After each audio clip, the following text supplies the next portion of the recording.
Il s'appelait Youssef.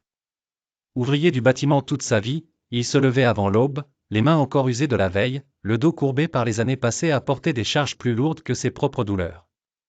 Mais il ne se plaignait jamais. Il souriait pour ses enfants. 3 enfants. 3 soleils. Il avait tout donné pour eux. Quand sa femme est tombée malade, il a travaillé jour et nuit, enchaîné les petits boulots, vendu sa vieille montre héritée de son père pour acheter les médicaments.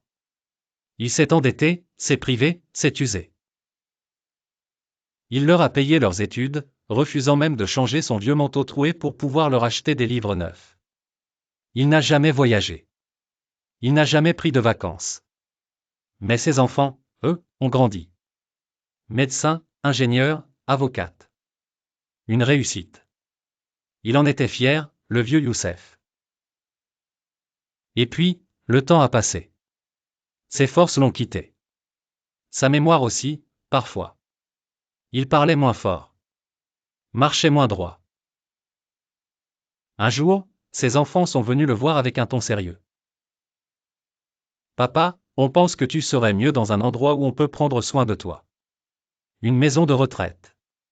Tu comprendras, non? On a tous des responsabilités, des enfants, du travail.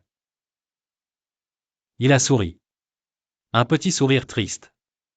Il a hoché la tête. Il ne voulait pas être un poids. Il ne l'a jamais voulu. À la maison de retraite, il regardait par la fenêtre chaque jour, espérant voir arriver un de ses enfants. Un dimanche. Un seul. Peut-être. Mais les visites se faisaient rares. Les appels aussi. Il ne disait rien. Il répétait juste à l'infirmière, « Mes enfants sont très occupés. Ce sont des gens importants, vous savez.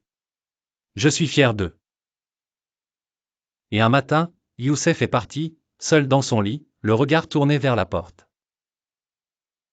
Ses enfants sont venus à l'enterrement, avec de belles fleurs.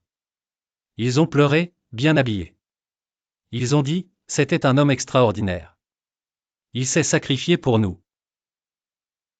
Et la terre est retombée sur le cercueil d'un homme qui n'a jamais rien demandé, sauf un peu d'amour en retour.